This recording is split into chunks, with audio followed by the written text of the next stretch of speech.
सभी छोटे बड़े श्रोताओं को सुनीता भटनागर का प्यार भरा नमस्कार। ऑडियो स्टोरीज के हमारे चैनल कहानी जगत में आप सभी का स्वागत है। हिंदी कहानियों की श्रृंखला में आइए आज सुनते हैं कविता जी द्वारा रचित कहानी उस पार की रोशनी। वर्तिका देसाई बालकनी में खड़ी खड़ी उगते सुबह की सुंदरता का आनंद ले रही थी। अंधेरे के दुपट्टे में जैसे किसी ने एक रोशन सितारा टांक दिया हो। उस सितारे की लौ से बुझती सी अंधेरे की चादर झिलमिला उठी थी। उसकी कालिमा गंदुमी होते होते धुंधला गई हो जैसे, और बुझते से उजले धुआं रंग का कोई दूसरा प्रकाश पिंड सिर झुकाए चल दिया था किसी कोने कुतरे की तलाश में। जिंदगी में भी कभी कभी ऐसा ही होता है। दूर कोई एक सितारा झिलमिलाए और जिंदगी की ऊसर कालिमा उसके प्रकाश में धूसर हो ले, जैसे जीने की एक वजह मिल गई हो। वैसे सोचो तो न जाने कितनी सारी वजह हैं जीने की, पर मन का क्या, वह कहाँ रमे, किसे माने अपने जीने की वजह। सुबह और सूर्योदय के इस आनंद में जब वह लीन थी, उनकी जिंदगी का सूरज भी तभी प्रकाशमान हो आया था, अपने हाथों में चाय की प्याली और चेहरे पर सदाबहार मुस्कान लिए। उस मुस्कान का अक्स उनके चेहरे पर भी उतर आया हो जैसे। सूरज ने पूछा था, क्या सोचकर मुस्कुरा रही हो तुम?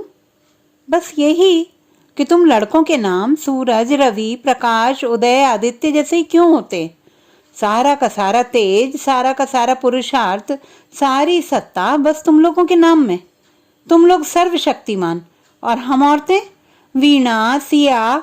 मेरे माता पिता बहुत ज्यादा प्रोग्रेसिव हुए तो नाम रख दिया वर्तिका, पर उससे अंतर क्या? अर्थ तो वही के वही। हमारे हिस्से में भी वही जलन, वही थकन। सूरज और भी ज्यादा मुस्कुराए थे। अरे जलने की तो बात ही दीगर है। सूरज से ज्यादा जलन और किसके हिस्से में होगी? फिर भी जलन जलन में फर्क तो होता है ना। अरे छोड़ो भी, सुबह सुबह नामों के पोस्टमार्टम में क्या लग गई तुम? नाम को नाम ही रहने दो। दोनों उतरकर लॉन में चले आए थे। सूरज ने पहले से ही वहां लॉन चेयर रख दिया था और चाय का सारा सरंजाम भी। वे चाय की दूसरी प्याली तैयार करते करते सोच रही थी, आखिर क्या कमी है इस इंसान में? कितने मर्द होते होंगे सूरज की तरह के, खुश मिजाज, हाजिर जवाब और इंटेलेक्चुअल। वह भी सारी उम्र पुलिस विभाग की बेरस जिंदगी में बिता देने के बावजूद। पर फिर भी एक तनी सी रस्सी ताउम्र रही उनके रिश्ते के बीच। वे जब भी उसे फांद कर एक दूसरे के करीब होने की कोशिश करते, वह तनी हुई रस्सी कुछ और बढ़कर उनके बीच फिर आ खड़ी होती। वर्तिका अर्ली राइजर नहीं थी, कभी भी नहीं। उनकी सुबह 8 साढ़े 8 बजे से पहले कभी नहीं होती थी, पर आज कुछ खास बात थी। अल सुबह फोन की घंटी घनघनाई और वे धड़फड़ाती हुई उस तक पहुंचती कि वह आवाज सुप्त हो चली थी। फिर पल दो पल का इंतजार, फिर न जाने कितने पलों का इंतजार। उन्हें इंतजार की आदत नहीं थी, या यूं कहें कि उन्हें इंतजार करना पसंद ही नहीं था। उनके उठते उठते सूरज ने कहा था, फोन न लगा हो शायद, पर उनके भीतर चिढ़ जाग रही थी। हाँ, बिल्कुल नहीं लगा होगा। सुबह की नींद खराब कर दी। और यूं अचके से जब जागती हैं वह, किसी दिन फोन की घंटी से दूसरी तरफ आते बच्चों की आवाज उनकी सुबह को खुशनुमा कर जाती है। गुड मॉर्निंग नन्ना, गुड मॉर्निंग दद्दो। पर आज की सुबह सुहानी होते होते रह गई थी। लेकिन उन्होंने तय कर लिया था कि सुबह को यूं जाया भी नहीं होने देना है। वह बालकनी तक चली आई थी और सचमुच कुछ पलों के लिए वह सब कुछ भूल चुकी थी। सुबह सचमुच बहुत खूबसूरत थी। गुलाब के फूलों और पत्तों पर ठहरी ओस की बूंदें, अधखिली कलियों की ताजगी और हरी घास की कचनार सी हरितिमा, सब कुछ उतना ही खूबसूरत, उतना ही सुंदर जैसे कि पूर्णता से पहले होता है। और इन सब के बीच एक साथ बैठे हुए वे दोनों बिल्कुल किसी खुशनुमा पेंटिंग की तरह। उन्हें इधर लगने लगा है कभी कभी जैसे जिंदगी से शिकायत मिटने लगी हो, जैसे वे भी उसी तरह जिंदगी से संतुष्ट हों जैसे कि मिस्टर देसाई। ऐसे में खींच कर वे अपनी असंतुष्टि को जगाती, जैसे कि ये सब बुढ़ापे के लक्षण हैं। इस सब में क्या खूबसूरत है? कुछ भी तो नहीं। न सूरज प्रकाश का साथ, न ये पल। कच कचहरी घास उन्हें कभी भी अच्छी नहीं लगी। उन्हें पता है कि जरा सी लापरवाही हुई और यह तब सूखी अब सूखी। वैसे भी पूरा खिला फूल आदमी तो क्या हवा तक की छुअन से पल भर में झड़ जाए, और बेचारी बूंद जब तक ठहरी है तभी तक तो है उसका अस्तित्व, गिरी नहीं कि क्षण में विलीन हो गई उसका सर्वस्व। वे पल भर को ये भी सोचती कि असंतुष्ट इसलिए तो नहीं होना चाहती कि पूर्णता एक विराम है और उसके बाद कुछ भी नहीं, कभी भी नहीं। पूर्णता माने समाप्ति, वह कगार जहां के बाद बस एक काली अंधेरी खाई हो और कुछ भी नहीं। उन्हें इस अंधेरी खाई से बहुत डर लगता है। खाई से या कि उसके अंधेरे से वे तय नहीं कर पाती, बिल्कुल भी नहीं। वे बार बार टटोलती हैं खुद को कि उनकी यह सोच उनकी उम्र का तकाजा तो नहीं, वे बूढ़ी हो रही हैं और उन्हें, पर वे नकार देती हैं इस सच को। गति, ऊष्मा और बहाव उनके जीवन की 3 निर्मितियां रही हैं, या फिर निमित्त। वर्तिका माने कि न माने, वे क्रमशः वृद्ध होते हुए 2 शरीर थे जिन्हें एक दूसरे के साथ की बहुत बहुत जरूरत थी और जिसे वे बाहिल हुज्जत हमेशा इनकार करते आए थे, जैसे कि जिंदगी की अन्य बहुत सारी सच्चाइयों से। सच्चाई से इनकार करने की इसी आदत के तहत वे अपने और सूरज के साथ के इन सुखद क्षणों से भी इनकार करना चाहती थी और खोज खंगाल कर निकालने लगी थी अपने रिश्ते के बीच की सारी खाइयों को। गो कि वे जानती थीं कि ऐसी कोई खाई भी नहीं है ठीक उनके बीच। सूरज ने पूछा था, क्या सोच रही हो तब से? वे कहना चाहती थी उनसे यह सब कुछ, पर यह कोई खाई नहीं थी। तो और क्या था कि आदतन उन्होंने यही कहा, कुछ भी तो नहीं। सूरज उठकर टी सेट रखने जाने लगे थे और आदतन उन्होंने भी कहा था, मंजू तो आएगी ही, यह जानते हुए भी कि उनके कहने सुनने का कोई भी मतलब नहीं। होता तो वही रहेगा अंत तक जैसा कि होता आ रहा है हमेशा से। वे दोनों सुनते जरूर थे एक दूसरे की, पर करते वही थे जो उनका दिल चाहे। सूरज प्रकाश इसे दोनों की निजता कहकर परिभाषित करते और वर्तिका को भी यह अच्छा ही लगता। निसंदेह उनकी इस जीवन शैली में सूरज प्रकाश की बहुत बड़ी भूमिका थी। वे पूरे परिवार के सामने बड़ी विनम्रता और दृढ़ता के साथ कहते कि वर्तिका पर कोई और किसी तरह का दबाव नहीं डाला जाए। शादी होने का मतलब यह बिल्कुल भी नहीं कि लड़की आमूल चूक बदल जाए या कि उसे बदलने पर मजबूर कर दिया जाए। पर उससे भी वे एकांत में कहते, मैं तुम्हारी आजादी में कभी बाधक नहीं बनूंगा, पर एक बात तुम भी हमेशा याद रखना कि व्यक्तिगत आजादी के नाम पर कभी अपनी बातों से, अहम से दूसरों को ठेस नहीं पहुंचने देना। स्वतंत्रता की यह बहुत ही अजीब सी परिभाषा थी। ये कैसे संभव हो सकता था कि आप अपनी मर्जी का जिएं, करें और दूसरे को ठेस भी न लगे, रत्ती भर भी नहीं। पर सूरज खुद ऐसे ही थे, हर असंभव को संभव बनाते हुए, और वे वर्तिका से भी शायद ऐसा ही होने की उम्मीद करते थे। और वर्तिका ने ऐसा होने की चाह में धीरे धीरे बहुत कुछ गंवा दिया, अपनी कला, अपना नाम, अपने शौक। साथ ही उन्होंने बहुत कुछ अर्जित भी किया, नया नाम, नए शौक, नई पहचान, जो कि उन्हें आजादी का भ्रम भी देती रही। साथ ही साथ वर्तिका अब सोचती है तो आश्चर्य होता है। गो कि कई क्षण आए थे उनकी जिंदगी में जब उनका जी भी चाहा था कि सब कुछ छोड़ छाड़ कर चलती बने इस गृहस्थी के जंजाल को भी, पर तब बच्चों के मोह ने उसे रोक लिया था। उसने एक आम गृहस्थिन की तरह यह सोचा था, पर एक खींच भरी मुस्कुराहट उसके चेहरे पर तैर आई थी। और बच्चों से पहले जब उसकी जिंदगी में सिर्फ सूरज प्रकाश ही थे, तब ससुराल की मान मर्यादा, सास ससुर का प्यार, और जब वे भी गुजर गए, वर्तिका ने खुद को डपटा था। सच तो यह है कि तुम कभी भी हिम्मत नहीं जुटा पाई सारी सुख सुविधाओं को छोड़कर एक अनजान अंधकार की दिशा में चल पड़ने को। सूरज प्रकाश के पद की गरिमा, उससे उपजे सुख संतोष, उनकी प्रश्नहीन छत्र छाया, ये सब कुछ मिलजुल कर उसे सुख संतोष से जरूर बड़े कर रहे होंगे, जिसके लिए सब कुछ छोड़ छाड़ कर भाग जाने को उसका मन झटपटाता रहा होगा किसी पल। वे ओछी हो आई थी अपनी ही नजर में, इतनी कि इस आत्मग्लानि से उनकी आंखों में आंसू आ गए थे। पश्मीने के उस शॉल को जिसे सूरज प्रकाश कश्मीर से 3 वर्ष पहले लेते आए थे, बड़े एहतियात से अपने इर्द गिर्द लपेटने के बावजूद वे खांसने लगी थीं और बेतरह खांस रही थीं। बेलिहाज खांसी की इस आवाज को सुनकर सूरज हड़बड़ाते हुए बाहर आए थे। सिरप उनके हाथ में था। वर्तिका ने इशारे से उन्हें मना किया, जरूरत नहीं है। और सूरज ने पहली बार जिंदगी में कहा था शायद, कैसे नहीं है, मैं देख रहा हूँ खांसी का दौरा बहुत जल्द जल्द पड़ने लगा है तुम्हें इन दिनों। डॉक्टर तुम्हारा रूटीन चेकअप नहीं करके गया क्या? वर्तिका ने खुद को संभालते हुए कहा था, नहीं, मैं ठंड में बैठ गई थी ना, इसलिए थोड़ा सा सो लूं तो शायद ठीक लगे। सुबह बहुत जल्दी भी तो उठ गई थी। और वे एकदम से उठकर कमरे की तरफ जाने लगी थी कि अचानक ही उनके पांव लड़खड़ाए थे और वे सूरज ने उन्हें संभाल लिया था। यूं अचानक झटके से ना उठा करो। गिरने के क्रम में चोट से ज्यादा जिस तकलीफ का एहसास उन्हें हुआ था वह यह कि वे चाहे न चाहे सूरज प्रकाश पर उन्हें आश्रित होना ही पड़ेगा। आर्थराइटिस इसी उम्र में? वर्तिका सोचती रही। तो क्या? और उन्होंने मन ही मन तमाम गालियां अपने उस वंशानुक्रम को दी जिसमें यह वात रोग पीढ़ियों से चलकर अब शायद उन तक आ पहुंचा था। माँ, नानी, परनानी और उनसे भी कहीं बहुत आगे से। उन्होंने सोचा, रोग शोक सब जैसे औरतों की ही ताक में। सूरज तो उनसे कितने बड़े हैं, फिर भी दुबले जरूर हुए हैं उम्र के साथ, पाचन शक्ति भी थोड़ी कम हो गई है।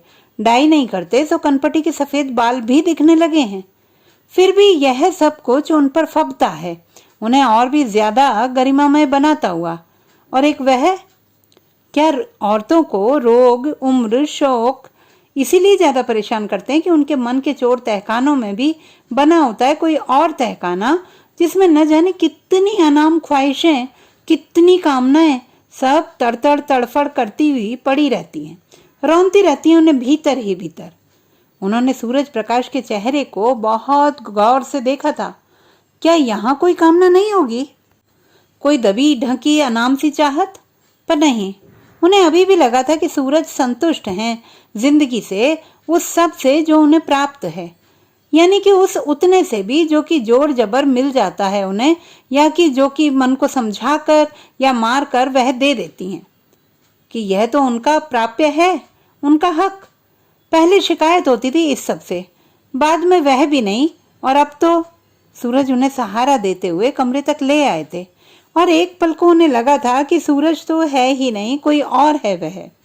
पर सामने सूरज ही थे, जीते जागते सूरज, और उनकी मीठी कल्पना पल भर में धराशायी हो गई थी। सूरज कह रहे थे कुछ, मुझे तो रूटीन चेकअप के लिए जाना ही है, तुम भी साथ चलो। तुम्हारा डेंचर भी तो लेना है, कितने दिनों से तुम्हें खाने पीने में परेशानी हो रही है, और मैं हूं कि पिछला डेंचर तुम्हें सूट नहीं हो पाया था। देखो, इस बार कोई नया बहाना नहीं करना कि गड़ता है या कि ढीला है। लगातार लगाओगी तभी आदत बन पाएगी। आदत के बगैर, वर्तिका ने सोचा था, आदत की ही तो बात है। जीना भी तो एक आदत ही है, सांस लेना भी, बस आदत के कारण ही तो। उसने एक ठंडी सांस ली थी। वर्तिका को लगा सदियों लंबी राह चलकर लौटी है वो। थकान उतनी ही जबर, हल्की ठंड के मौसम में भी इस तरह का पसीना। उन्होंने सप्रयास सूरज से कहा था, बहुत हरारत सी हो रही है, चेकअप करवाने मैं नहीं जा पाऊंगी। सूरज की चिंतातुर हथेलियों ने उनका माथा टटोला था। सिर भी हल्का गर्म है, अगर साथ चलती तो। वर्तिका ने बहुत नरमी के साथ एक बार फिर नकारा था, और वह नकार सूरज के लिए निषेध रेखा थी। आगे अब कुछ नहीं, ना कोई बातचीत, ना कोई जिद। वर्तिका ने कह दिया सो कह दिया, अकेले ही जाना होगा अब उन्हें। पर उन्हें वर्तिका की चिंता हो रही थी, कुछ ना कुछ तो गलत हो ही रहा है उसके साथ। उसकी दृढ़ता, उसकी मजबूती जैसे ढहती जा रही है। सब कुछ जैसे टूट फूट रहा हो उसके भीतर। किसी भी तूफान में हौसला न हारने वाली वह औरत छोटी छोटी बातों में अब फूट पड़ती है। बच्चों जैसी जिद वाला स्वभाव बदलता जा रहा है। वर्तिका जरूरत से ज्यादा गुमसुम रहने लगी है, चुप भी। बाहर जाने के हर मौके को जैसे वह टाल देना चाहती है। महिला मंच की अध्यक्षा शहर के लगभग हर समाज सेवी संस्था से संबद्ध और हर सप्ताह पार्लर जाने वाली वर्तिका की भौं की धार इन दिनों भोतरी हो रही थी, और उसे जैसे इस बात का गुमान ही न था। और गजब तो यह है कि उनका यूं भोतराना उन्हें चुभ रहा था। उस सूरज प्रकाश को जिन्हें पार्लर से लौटी वर्तिका बिल्कुल नहीं भाती थी। सजी संवरी तराशी हुई उसकी ऊंची एक रेखीय भौहें उनके अंदर जैसे कुछ मार जाती। वे कहना चाहते कि वर्तिका, तुम यूं ही बहुत सुंदर हो, बहुत बहुत सुंदर। तुम्हारी दृढ़ता, तुम्हारी आभा, तुम्हारे नक्श और ये तुम्हारी गोलाकार भौहें सब अपने आप में खूबसूरती का पर्याय हैं। इन्हें किसी कृत्रिमता की कोई जरूरत नहीं। पर पिछले 40 वर्षों में वे ऐसा कुछ भी नहीं कह सके थे उससे। शायद यह सब वर्तिका को भाता हो, शायद यह सब हाई सोसाइटी विमेन की जरूरत हो। एक वक्त था जब घर में 24 घंटे उसकी आवाज गूंजा करती थी। फोन पर अक्सर ही सहेलियों से लंबी लंबी बातें, देर रात तक रवि और बच्चों की एक एक बात का ख्याल, नौकरों पर सख्ती और रात ढले उसके खर्राटे जिससे उनकी नींद बार बार टूटती। फिर भी वे कभी भी वर्तिका के बगल से उठकर कहीं नहीं गए और न ही कभी कोई शिकायत ही की उससे। वे हमेशा से उतना ही बोलते रहे हैं जितना की जरूरत हो या कि सामने वाला जितना सुनना चाहता हो। जबरन किसी के सामने अपना मन खोलना उनकी फितरत नहीं रही, न कि जबरदस्ती का अधिकार जताना। वर्तिका खुले और समोले उन्हें अपने भीतर उसका प्यार उस वेगवती नदी की तरह हो जिसमें वे घुल जाएं, उनके जीवन के सारे अवयव घुल जाएं, जिसमें धुल जाएं उनके जीवन के सारे सुख दुख। वे तो बस यही चाहते थे, पर ऐसा कभी नहीं हो सका। पर कभी कभी उन्हें लगता था कि वर्तिका ठीक वैसी नहीं है जैसी कि दिखती है वो, या कि जैसे उनके सामने हो जाती है। बच्चों के साथ, रवि के साथ उसे खिलखिल करते पाया है उन्होंने, शरारतें और जिद करते हुए भी वह उनके साथ पूरे अधिकार भाव से पेश आती थी। बच्चे तो खैर बच्चे थे, पर रवि, अजीब बात है, वे हमेशा से ये चाहते रहे हैं कि वर्तिका रवि को अपने बच्चों जैसा ही समझे, उसे भी उन्हीं में शामिल करे। पर जब वह, उन्हें क्यों परेशानी होती है? क्या चाहते हैं आखिर वे उनके बीच के दोस्ताने से चिढ़ भी उठते हैं कभी कभी। कभी कभी जब वे साथ कहीं जा रहे होते, वर्तिका बच्चों को उनके साथ कार में छोड़कर रवि के साथ बाइक पर जा बैठती। उन्हें गुस्सा आता, चिढ़ होती, पर सब भीतर ही भीतर। वे आगे पीछे निकलती बाइक से वर्तिका की खिलखिलाहट सुनते और अपने गुस्से को यह कहकर समझाते कि वे माने या कि ना माने, लगभग हम उम्र हैं वे दोनों। रवि उनसे 10 साल छोटा है और वर्तिका, वे नहीं हंसेंगे बोलेंगे तो कौन? और रिश्ता भी तो वे ऐसा नहीं चाहते थे कि वर्तिका, वे बस इतना चाहते थे कि वह उनके साथ भी उसी तरह से रहे। पर यूं भी सब घर में हंसते खिलखिलाते रहते और एक दिन उनके पहुंचने भर से सन्नाटा छा जाता, जो उनकी लाख कोशिशों से भी कभी टूटता नहीं था। बच्चे भी उनकी जिंदगी में वैसे ही रहे जैसे कि वर्तिका। जरूरतों की नामालूम सी कोई डोर उम्र भर बांधे रही थी एक रिश्ता। अब भी वे फोन करते तो सिर्फ वर्तिका को, उनसे तो बस औपचारिक बातें ही होती थी। उन्होंने शिकायत करना छोड़ दिया था, सोचना भी। बच्चे तो दूर देश में थे, पर रवि, वह तो कभी फोन भी नहीं करता था। वे तलाशते पर ढूंढ नहीं पाते कि कौन सी कमी थी आखिर उनमें, कौन सी गलती हो गई थी आखिर उनसे। वे उस शून्य से लड़ना चाहते थे, तब भी और अब भी। अपने स्वभाव के ठीक विपरीत जाकर अब वे वर्तिका के पास आते, साधिकार कुछ कहते, चाहे उसकी खातिर ही सही, दबाव देते, पर वह वैसी की वैसी ही बनी रहती, कुछ भी नोटिस नहीं करती, जैसे नोटिस करना ही नहीं चाहती हो कोई बदलाव, जैसे पहुंचता ही नहीं हो उसके भीतर तक उनके भीतर का एकांत, कि शायद उसका एकांत और भी ज्यादा बड़ा था। वे समझते नहीं हो कुछ ऐसा नहीं था, पर सब समझ कर भी उससे नाराज नहीं हो पाते थे। उनके लिए सब कुछ बेमतलब था, सिवाय वर्तिका की उदासी के, जिसे वे दूर करना चाहते थे पर दूर नहीं कर पाए कभी। जब बच्चे चले गए और फिर रवि भी, वे भीतर ही भीतर खुश हुए थे कि अब वर्तिका केवल उनकी होगी, पर ऐसा हुआ नहीं था। वर्तिका ने ढूंढ ली थी अपनी दूसरी व्यस्तताएं, क्लब, बुटीक, पार्लर, महिला मंच और न जाने क्या क्या। जिस सब में उसकी रुचि नहीं दिखी थी पहले कभी भी, या कि इसे अपने दायित्वों तले उसने दबा रखा था। हाँ, उन्हें ऐसा ही लगा था कुछ, और वे अपने अरमानों को भीतर ही भीतर समेटते रहे थे। कभी तो लौटेगी वर्तिका, कभी तो भरेगा उसका मन इन सब से, उम्र के किसी छोर पर। वे उसे वहीं समेट लेंगे। उनका प्यार इंतजार करना जानता है। सचमुच वर्तिका उन्हें बहुत प्यारी थी। अपने भोलेपन, अपनी दृढ़ता, अपनी चुप्पी, अपनी गलतियां और भूल चूक के साथ। पूरी की पूरी वर्तिका जैसी कि वह थी और जैसी कि वह उन्हें चाहिए थी। इंतजार की घड़ियां बहुत लंबी थीं, दिनों, महीनों और सालों के चक्रों से गुजरती हुई। पर उन्हें विश्वास था कि एक दिन ऐसा आएगा जरूर, और शायद वह दिन अब आ भी गया था। पर वे सचमुच घबरा उठे थे वर्तिका में आए इन बदलावों से। वे पूरी ताकत से उसके पास जा खड़े होते, उसके साथ कि उसके अकेलेपन का एहसास उसे चुभे नहीं, कि वह चुके नहीं कभी। पर फिर भी अब उन्हें अपने इस इंतजार से शर्मिंदगी होती। उन्होंने क्यों चाहा था ये सब? क्यों चाहा था कि यह दिन आए उनकी जिंदगी में? टूटी, हारी, शर्मिंदा सी वर्तिका कब चाहिए थी उन्हें? उन्होंने उसे उसकी पूर्णता में चाहा था। एक मजबूत स्त्री जिसे कभी किसी बात का पछतावा ना हो, जो हर चीज को अपनी तर्क दृष्टि और व्यवहारिकता की कसौटी पर कसती आंकती हो। उन्हें कब पता था कि उम्र मजबूत से मजबूत इंसान को छींचती है, तोड़ती है, रेशा रेशा। उन्होंने वर्तिका को बिछावन पर लिटाते हुए कहा था, नाश्ता बाई बना ही देगी, फिर भी ये थोड़े से बिस्किट और दूध, दवा से पहले कुछ तो लेना होगा ना। टीवी खोल दूं या कि तुम्हारे पसंदीदा गीत? चलो कुछ नहीं सही तो मैं बच्चों को फोन ही लगा लेता हूँ। नहीं तो फिर रवि को, विशाखा से भी बातें हो जाएंगी और बच्चों से भी। वर्तिका, अकेले तो हम छूट रहे हैं ना, वे नहीं। वे सब तो अपनी जिम्मेदारियों में कुछ उसी तरह मशगूल हैं जैसे कि कभी हम हुआ करते थे। पहले हम भी तो कर सकते थे। वे फोन वर्तिका तक ले आए थे और नंबर डायल करना ही चाह रहे थे कि वे जोर से चीखी थी, बंद करिए ये सब, मुझे किसी से बात नहीं करनी, किसी से भी नहीं। और उनकी उंगलियां स्तब्ध सी थम गई थी। वर्तिका चीखी थी, वह वर्तिका जिसने नौकरों तक को कभी बहुत ऊंची आवाज में नहीं डपटा था, जिसकी शालीनता के चर्चे पूरी सोसाइटी में हैं। जैसे अपनी ही आवाज की ऊंचाई से डर गई हो वह खुद भी। सहमी हुई उसकी आंखों के कोरों में कोई गीलापन आ अटका था। प्लीज, मुझे फोन नहीं करना है किसी को। जिसे जरूरत होगी, जिसका मन होगा वह खुद कर लेगा। वे फिर थम गए थे। अगर वे नहीं माने तो कहीं वह फिर रो ना दे, और वे बिल्कुल भी नहीं चाहते थे।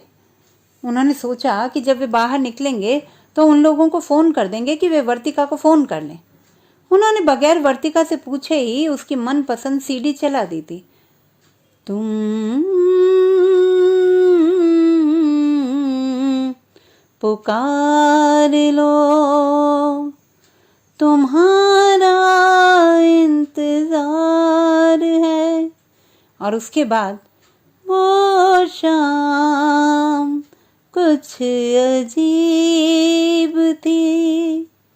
आम बंगालियों की तरह वर्तिका को भी हेमंत कुमार और किशोरदा बहुत पसंद है। उन्होंने शेल्फ से निकालकर एक एल्बम भी थमा दिया था उसे। ठीक है, बात नहीं करोगी पर तस्वीर तो देख सकती हो, इससे तो तुम्हारा सेल्फ रिस्पेक्ट।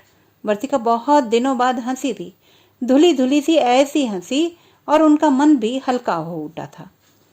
सूरज प्रकाश जब घर से निकले, वर्तिका पूरी तरह से एल्बम में डूबी थी।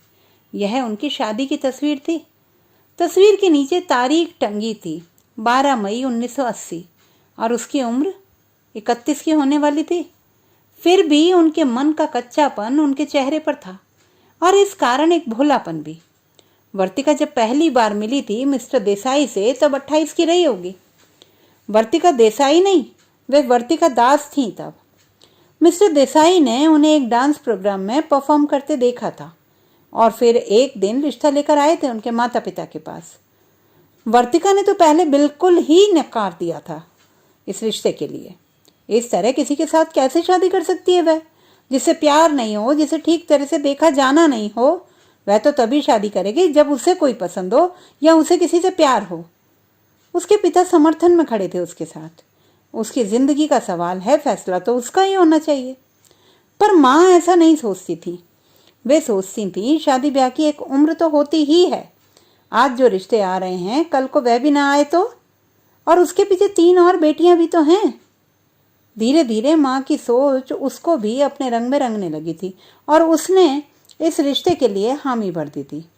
पिता उसके फैसले से उदास और चुप हो गए थे, क्योंकि वे जानते थे कि वर्तिका अपनी पहचान और अपना नाम खोना नहीं चाहती थी। वह चाहती थी कि वह शादी के बाद भी अपने नाम से ही जानी जाए। पर धीरे धीरे सब कुछ पीछे छूट रहा था। नृत्य, गीत, साहित्य, यानी कि वह सब कुछ जो उसके नाम या कि पहचान से जुड़ा हुआ था। दूसरी तस्वीर उनके विवाह की पहली वर्षगांठ की थी। सजा धजा कमरा, मेहमानों और अपनों से भरा हुआ। कमरे की सजावट, मेन्यू, गेस्ट लिस्ट, सब कुछ रवि का तय किया हुआ था। कितने उत्साह से जुड़ा हुआ था वह उनके फर्स्ट मैरिज एनिवर्सरी की तैयारी में। उन्हें हैरत हुई, बावजूद इस सब के इन तस्वीरों में वह कहीं मौजूद नहीं था। उसे फिर ख्याल आया कि उनकी शादी की तस्वीरों में भी वह कहीं नहीं था।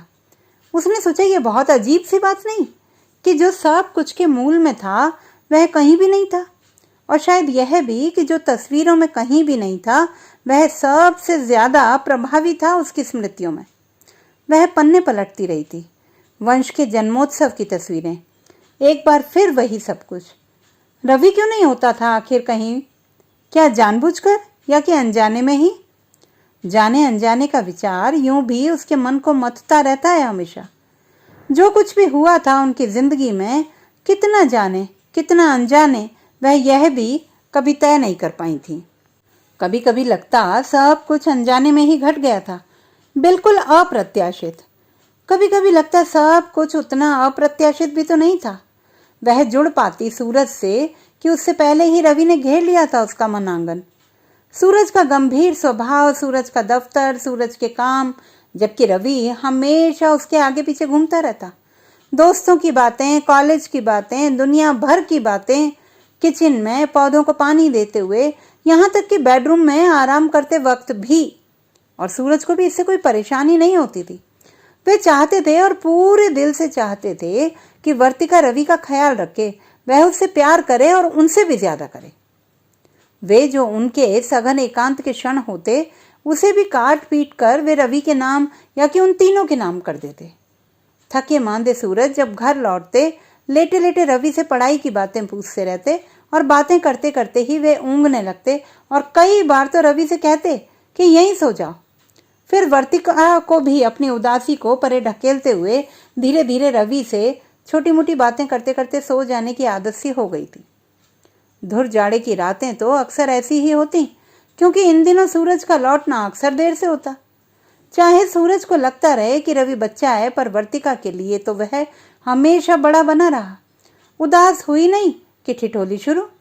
खरोंच भी आ जाए तो डिटॉल लेकर तैयार।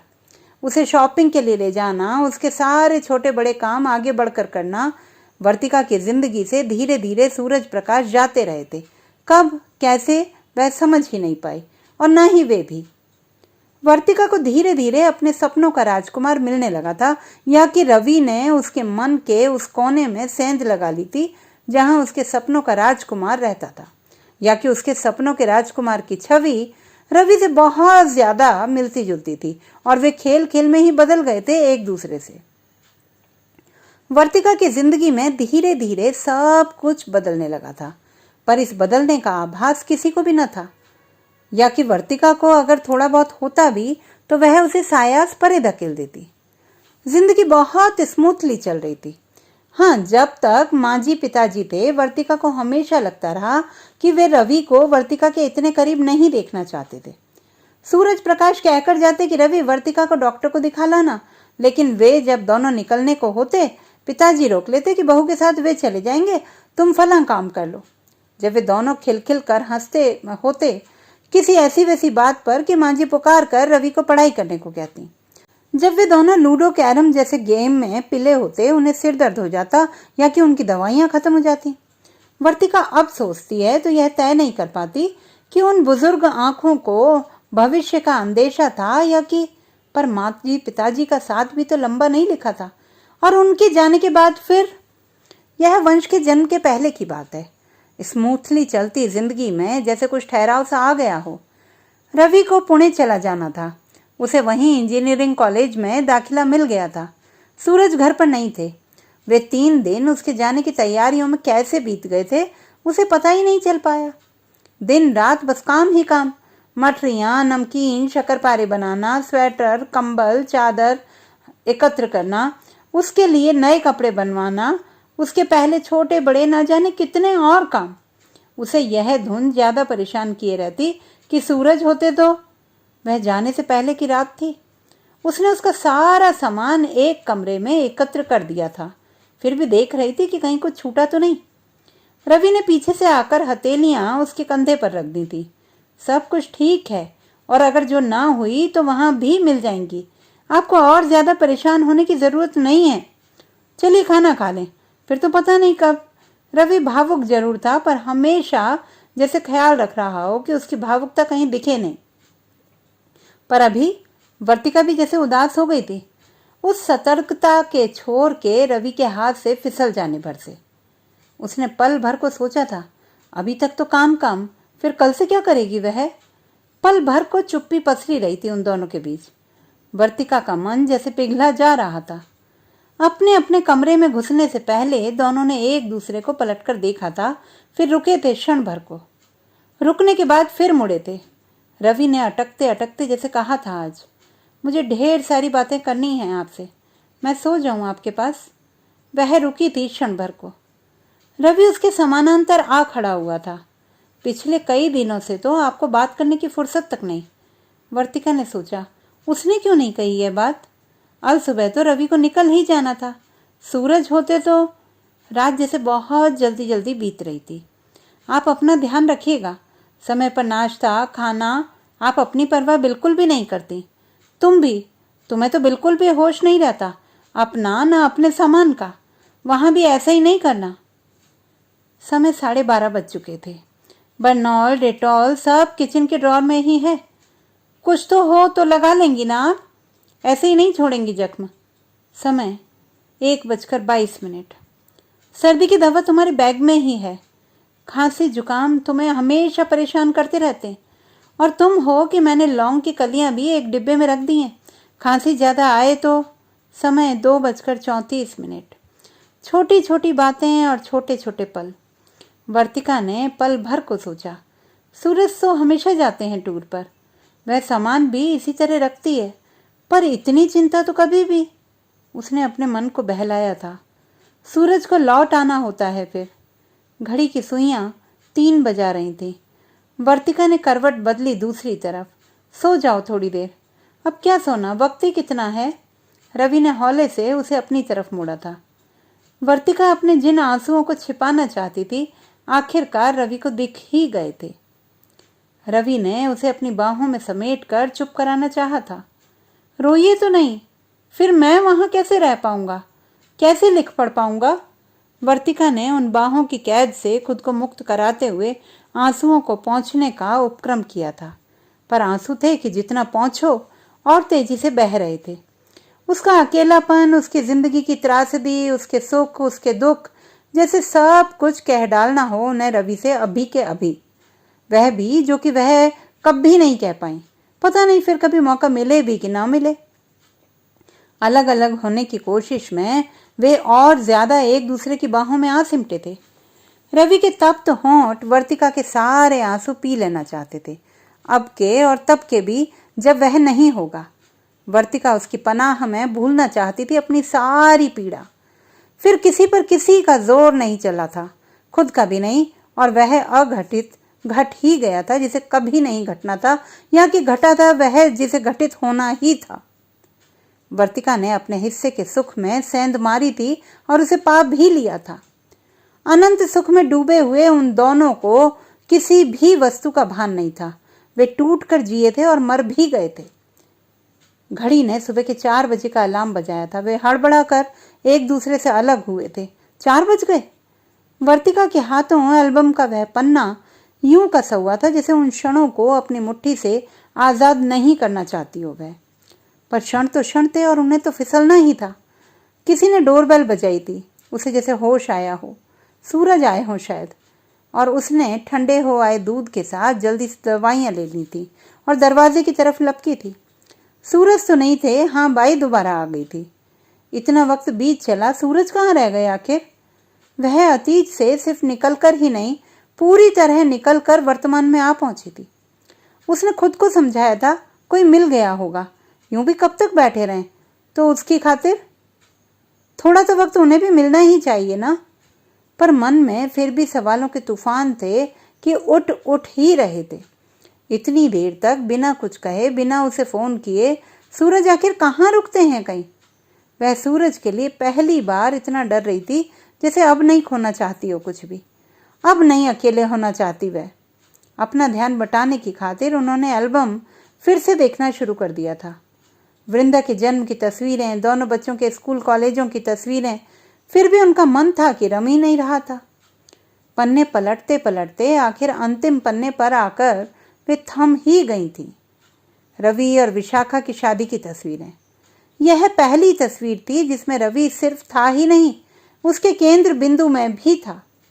वर्तिका को यह अजीब सा लगा, जब रवि जिंदगी में था, तस्वीरों में नहीं। और जब वर्तिका ने गौर किया, वह भी तो नहीं थी कहीं इन तस्वीरों में। उसने समझाया था खुद को, फुर्सत कहाँ थी उसे कामकाज से। उसके मन ने ही उसे टोका था, बस सिर्फ इतनी सी ही बात थी। काम से तो वक्त निकाल ही लेती थी तुम, और किसी कोने कंदरे में जाकर आंसू भी बहा लेती थी, कभी स्टोर में, कभी बाथरूम में, कभी। उसने जवाब दिया था खुद को ही। उसकी शादी से बहुत दुखी नहीं थी वह, पर भीतर ही भीतर एक कचोट सी उठती ही थी। अब तक जो उसका था, उसका सबसे करीबी था, उसको खो रही है वह। उस पर उसका अधिकार खत्म हो रहा है। उसके मन ने उसे फिर टोका था, पर यह तो तभी हो चला था जब वह दूर चला गया था। उसने कहा नहीं था, बस सोचा भर था। दूर जाकर भी उस तरह दूर कहाँ गया था वह। अक्सर फोन पर वही सारी कचर पचर, दिन भर की एक एक बात बताना, छुट्टी मिलते ही घर भागाना, और सतर्क मन ने जैसे उसकी सुखद स्मृतियों पर बहुत सोच समझ कर पूर्ण विराम लगाया था। उसके मन ने उसे फिर टोका था, पर यह तो तभी हो चला था जब वह दूर चला गया था। उसने कहा नहीं था, बस सोचा पड़ता। दूर जाकर भी उस तरह दूर कहाँ गया था वह। अक्सर फोन पर वही सारी कचर पचर, दिन भर की एक एक बात बताना और छुट्टी मिलते ही घर भाग आना। और सतर्क मन ने जैसे उसकी सुखद स्मृतियों पर बहुत सोच समझ कर पूर्ण विराम लगाया था। फिर धीरे धीरे थमने लगा था यह सिलसिला। रवि का मन पुणे में ही रमने लगा था। दोस्तों की बातें ज्यादा जगह घेरने लगी थी उनकी अपनी बातों में। कुछ दिनों बाद विशाखा की घर आने का उतावलापन भी थमने लगा था। बहाने कई होते, टेस्ट, असाइनमेंट, वर्कशॉप और भी बहुत कुछ। सब बहाने या कि फिर सब सच। उसने पहले ही तय कर लिया था कि रवि की जिंदगी में कोई लड़की आई नहीं कि वह समेट लेगी खुद को। पर सोचने जितना सहज कहाँ होता है कुछ भी। उसके भीतर जैसे रेशा रेशा टूट रहा था कुछ। यह टूटन ऊपर भी दिखने लगी थी। अचानक ही उम्र दिखने लगी थी उसके चेहरे पर, और इस उम्र को ढांकने की उसकी सतर्क कोशिशें भी। वह पार्लर जाती, मसाज लेती, पर फिर भी कहाँ कुछ संभल रहा था, न भीतर न बाहर। वह खींचती बात बात में, कहना चाहती सब कुछ सूरज से, रोना चाहती उनके कंधे पर सिर डालकर। शायद इस तरह जिंदगी सहज हो जाए, शायद इस तरह एक नई शुरुआत कर सकेगी वो। पर सब कुछ सोच लेने जितना सहज नहीं होता जिंदगी में, इसीलिए शायद ऐसा वह कभी नहीं कर पाई। वह रवि से भी कहना चाहती थी बहुत कुछ। उनके प्यार का आखिर यह कौन सा सिला दिया था उसने। कैसे कुछ दिनों महीनों में वह भूल सका था उन्हें, कैसे आखिर। पर कहती वे कुछ भी नहीं, किसी से भी नहीं, बस टूटती छींचती रहती भीतर ही भीतर। सूरज एक मराठी लड़की से रवि की शादी के खिलाफ थे, पर उसकी जिद से तैयार हो गए थे। रवि की शादी नहीं हो ऐसा बिल्कुल भी नहीं चाहती थी वह। जब भी वह पहले कभी फोन पर या कि भावावेश के क्षणों में कहता, मैं शादी नहीं करूंगा, छुट्टियों में वहीं चला आऊंगा आप सब और बच्चों के पास, तो वह उसे कस कर डांटती। उसकी शादी उनका भी सपना था। वह तो बस यही चाहती थी कि पहले वह तैयार कर ले खुद को, इसके लिए फिर ढूंढ कर लाए रवि के लिए एक चांद जैसी दुल्हनिया। पर रवि ने मौका ही कहाँ दिया था, न दुल्हनिया ढूंढ कर लाने का, न संभलने का। सूरज बौखला गए थे पढ़ाई खत्म होने के पहले ही शादी करने की जिद से। उसने उन्हें बहुत मुश्किल से संभाला था। हड़बड़ी कुछ कुछ तो समझ में आ ही रही थी उसे। और शादी के 8वें महीने अंकुश के जन्म के साथ सूरज भी समझ गए थे सब कुछ। वह सोचती, अगर उन्होंने रवि के लिए दुल्हन ढूंढी होती तो मलाल कम हो गया होता उसका। विशाखा को वह चाहे जितना प्यार दे ले, पर भीतर तो वह जले पर लगे नमक जैसा ही छनछनाती थी। और विशाखा भी तो पढ़ाई पूरी होते होते उन दोनों ने नौकरी कर ली थी। और फिर विशाखा ने लौटने कब दिया था रवि को उन लोगों के पास? वे भीतर ही भीतर इंतजार करती। सूरज बाहर भीतर दोनों तरफ कुड़ते। आना जाना तो दूर, एक फोन तक करने की फुर्सत नहीं है साहबजादे को। ख्यालों में फिर आकर सूरज अटक गए। वही चिंता जिससे वह दूर भाग रही थी। सूरज अब तक आए क्यों नहीं आखिर?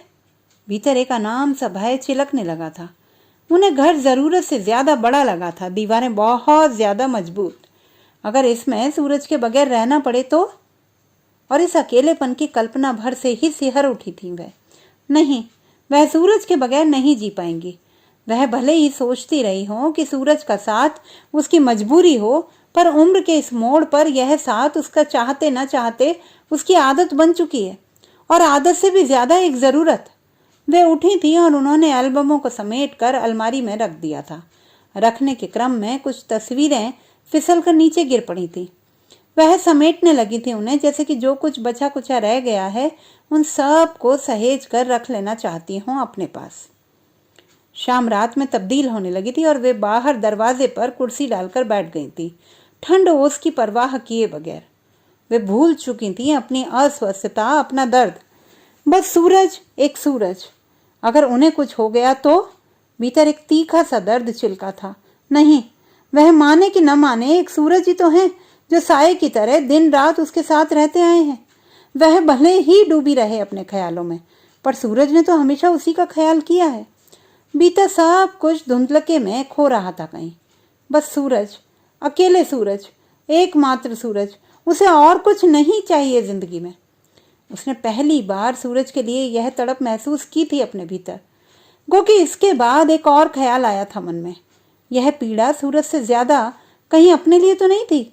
अपने अकेले होने का भय, किसी के भी साथ न होने का भय, पीछे छूटे रह जाने का दर्द, या कि वे सारी की सारी चिंताएं जो क्रमशः बूढ़े होते किसी इंसान को हो सकती हैं।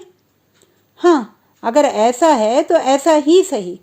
इस असुरक्षा बोध के आलोक में उसने सूरज को पहचाना तो था, देखा तो था, अपने रिश्ते का यह नया स्वरूप। बाहर कुछ खटका था। वे दौड़ पड़ी थी। बाहर सचमुच सूरज ही थे। वे उनके गले लग गई थी और इस गले लगने से सचमुच शर्मा गई थी वो। पहले तो कभी इस तरह। सूरज हंस पड़े थे। क्या हुआ? परेशान हो बहुत?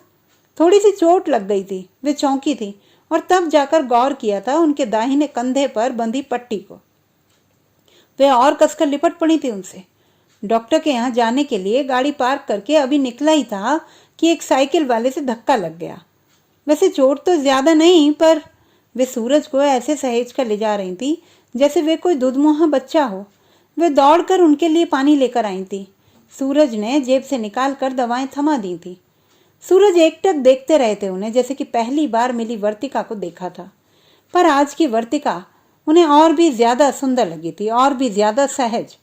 अनुभवों की रोशनी से चमकती वर्तिका की आंखों की जगरमगर उन्हें बांध ले गई थी अपने मोहपाश में। वे आंखें जो उनकी राह देखती हैं, जो उनकी परवाह करती हैं और कदर करती हैं, वे अभी अभी जान पाए थे।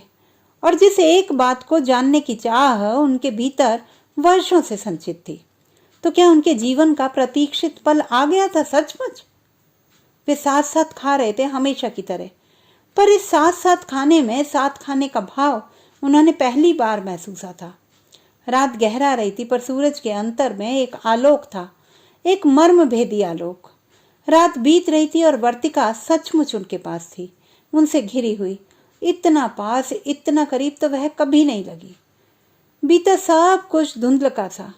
तो क्या वे सचमुच वर्तिका के भीतर पहुंच चुके थे? और वह कभी भी किसी सेंध या के चोर दरवाजे से नहीं। उसके भीतर तक पहुंचने की वह लंबी राह अब उन्हें बौनी होती लगी थी। और उन्होंने सुना, वर्तिका कुछ कह रही थी, बहुत हौले, उनसे सटे हुए ही। वे अपने कानों को उस आवाज तक ले गए थे। वे सजग हुए थे थोड़े। मैंने पहले कभी नहीं कहा, पर कहना चाहती थी हमेशा। मेरी जिंदगी में था कोई, कोई क्या, वह कोई और नहीं। के सूरज प्रकाश ने हौले से अपनी उंगलियां वर्तिका के होंठों पर रख दी थी।